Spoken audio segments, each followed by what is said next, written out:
আমি সেলুট করি ছাত্রদের, তারা অতি অল্প সময়ের মধ্যে ছাত্র জনতাকে ঐক্যবদ্ধ করে আজকে এই দেশের মানুষ যে সংগ্রাম লড়াই করছে দীর্ঘদিন ধরে, সেই ভয়াবহ গণতন্ত্র বিনাশী, অর্থনৈতিক বিনাশী, গণতন্ত্র বিরোধী শক্তি আওয়ামী লীগের অবৈধ সরকারের বিরুদ্ধে সেই সরকারকে জনগণের ছাত্র জনতার উত্তারোষের মধ্য দিয়ে পদত্যাগ করে পালিয়ে যেতে হয়েছে। বন্ধুগণ, এই বিজয় আপনাদের সকলের, এই বিজয় ছাত্রদের, এই বিজয় আপনাদের।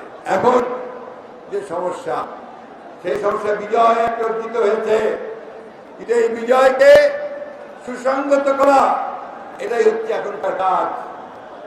আমি বাংলাদেশ জাতীয় দলের সর্বস্তরের নেতা কর্মীদেরকে বারবার আমরা আহ্বান জানিয়েছি যে আপনারা সবাই শান্ত থাকবেন।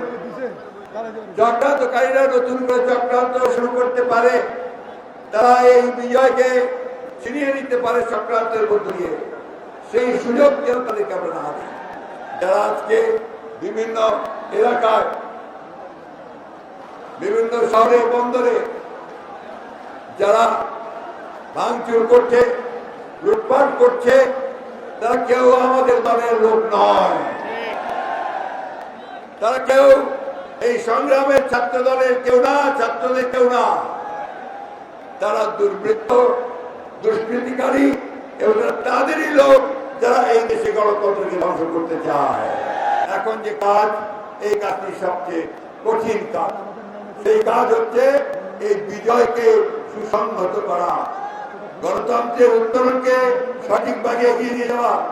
আমি ধন্যবাদ জানাতে চাই দেশপ্রেমিক সেনাবাহিনীকে, যে তারা ঠিক প্রয়োজনের সময় জাতির সেই কঠিন যে প্রয়োজন, সেই প্রয়োজনের সারিয়ে তারা জনগণের পাশে এসে দাঁড়িয়েছে। আসুন, আপনারা অতীতে যেভাবে সংগ্রাম করেছেন, রক্ত দিয়েছেন, প্রাণ দিয়েছেন, আমাদের ছাত্ররা যে রক্ত দিয়েছে, প্রাণ দিয়েছে, তার বিনিময়ে আজকে আপনারা একটা স্বাধীনতা অর্জন করেছেন।